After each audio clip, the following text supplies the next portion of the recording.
Hey everyone, and welcome back to The Explainer. Today, we're unpacking a seriously fascinating piece of source material that's been, well, completely blowing up online. It's making some absolutely massive claims about modern consumerism and this supposedly forgotten DIY solution. Now, just to be totally clear up front, our goal today isn't to actually test the recipe itself. Instead, we're going to look really closely at the pitch. Why is it hooking people so effectively? We're going to explore the psychology behind it, that strong anti-corporate narrative, and the specific three-step method it promises will literally change your household budget forever. It's incredibly persuasive, and honestly, I'm super excited to uncover exactly how it works with you. Okay, let's dive into this right from the very first sentence, because the source opens with a hook that is just, well, it's aggressive, but man is it effective. If you are still buying this product every single month, you are literally throwing your hard-earned money away. Notice how the author doesn't start with some gentle, helpful suggestion. Nope, they jump straight into challenging your financial common sense. I mean, we've all felt the sting of rising monthly bills, right? The text taps instantly into that frustration, that endless, annoying cycle of repurchasing everyday items. It puts you, the reader, on high alert right out of the gate, making you feel like you're currently making a huge mistake, but luckily, one that can be easily fixed if you just keep reading. To really build on that initial frustration, the author sets up a pretty stark contrast. On one side, we have what they call modern disposable culture. The argument here is that having to replace products every 30 days, it's not because the technology is better. Actually, they claim the entire business model is intentionally designed to, quote, keep you broke. Ouch. Then on the other side of this comparison, we have their idealized solution, 1950s self-reliance. The text argues that back then, people didn't have subscriptions. They had total autonomy. The author even states that by using these older methods, they haven't paid a single cent for the product in an entire year. So they're really emphasizing that this isn't just about saving a few bucks. It's about, in their own words, cutting the strings of dependency on modern corporations. Building right off that theme of 1950s self-reliance, the source then introduces the origin story of their solution. Get this, the author claims to have discovered a secret buried deep inside an old 1950s journal. Now, pay close attention to the framing here. They aren't just saying they found a neat vintage recipe. It's framed almost like it's suppressed knowledge. They state it literally costs pennies to make, and because it's just so incredibly efficient, big companies have been actively trying to bury the information for decades. So the source is perfectly setting the stage by creating this classic David versus Goliath narrative. You're basically being offered forbidden knowledge that the corporate establishment doesn't want you to have, simply because they can't afford for you to know about it. Now, what's really interesting about this slide is, amidst all that dramatic framing about buried secrets and corporate greed, we get this highly specific quantifiable promise. 10. The author really anchors their pitch here by claiming this homemade 1950s method lasts 10 times longer than the store-bought version. And honestly, this is absolutely crucial for the text's persuasiveness. Think about it. If they just said it lasts longer, well, that's kind of vague and really easy to dismiss. But claiming a 10-fold increase? That gives you a concrete number to latch onto. It mathematically justifies taking the time to learn the DIY process. If the stuff you buy at the store lasts a month, this metric implies your homemade version is going to last nearly an entire year.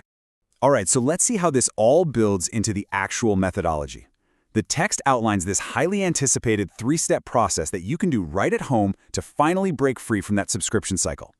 It involves Step 1, an ingredient A base, Step 2, an ingredient B catalyst, and Step 3, a zero-waste seal. By breaking this massive secret down into just 3 straightforward steps, the source makes what could be a pretty daunting task, replacing a commercial product, feel incredibly accessible. It's super manageable. They're essentially stripping away all the intimidating complexity of modern manufacturing and reducing it down to a simple, fun weekend project. So, let's look a little closer at the first step as described in the source material. Step 1 requires what the text refers to as ingredient A to act as the base. The author claims this is the absolutely crucial element that makes the whole formula last. But then they add this really fascinating psychological twist. They note that this specific ingredient is actually widely misunderstood. According to the text, most people associate it with a completely different everyday use, and, quote, they're wrong. It's a brilliant little trick. By telling you that conventional wisdom is totally wrong, the author immediately makes you feel like an insider, someone who is finally learning the true, hidden purpose of a common household item. Moving on to Step 2, and this is where the alleged chemical magic actually happens. The text introduces ingredient B, which it very dramatically titles the catalyst. The source explains that adding this catalyst creates a highly specific reaction. And here we go again, the author leans heavily back into that anti-corporate narrative. They claim that modern companies spend millions of dollars, literally millions, trying to simulate this exact natural reaction using cheap synthetic chemicals. By framing it exactly this way, the author elevates their simple homemade mixture way above complex modern chemistry. They're basically suggesting that the corporate approach is nothing more than an expensive, inferior imitation of a natural historical process. So the crucial point really comes down to this final step. The author introduces a concept they define as the zero-waste seal, and they emphatically state that this is where everyone messes up. It's presented as the absolute primary point of failure or success. According to the source, if you skip this one specific sealing step, your whole formula is going to break down in a single week. But if you execute the zero-waste seal correctly, bam! The product stays totally effective for an entire year. By creating such a stark, dramatic binary outcome, 1 week versus 1 year, the author ensures you recognize the absolute necessity of getting the complete instructions. It builds immense anticipation to go find that full guide. And this brilliantly illustrates the underlying philosophy of the entire text. You see, the author completely anticipates skepticism. They know people are going to ask, well, if this is so good, why isn't it everywhere? Their answer, it's not about logistics, it's about identity. The text explicitly divides people into two distinct categories. In column 1, you've got the customer, someone who passively supports a system that, according to the author, is literally laughing while taking their money. Corporations just want a customer. But over in column 2, we have the free person. This is someone who is self-sufficient, enjoys lower bills, and has totally reclaimed their household. The text actually says, once you learn this, you stop being a customer, and you become a free person. So it elevates the whole pitch from a simple money-saving hack into this profound declaration of personal independence. So having firmly established this super compelling narrative of personal freedom versus corporate control, the author finally delivers their call to action. Notice they don't actually give you the exact measurements in the initial text. Nope. Instead, they direct their audience to a free guide linked in the pinned comment. The text promises that this specific guide contains all the full step-by-step documentation, those critical exact ratios, and very importantly, the safety measures required to actually do this properly. And then, just to ensure continued engagement, they ask the viewer to subscribe, teasing that they'll be revealing a brand new, banned secret every single week that the mainstream is trying to hide. I mean, it is a highly structured, expertly designed funnel meant to turn a casual reader into a fully dedicated follower. As we wrap up this explainer, I really want to leave you with the central question that this source material ultimately poses.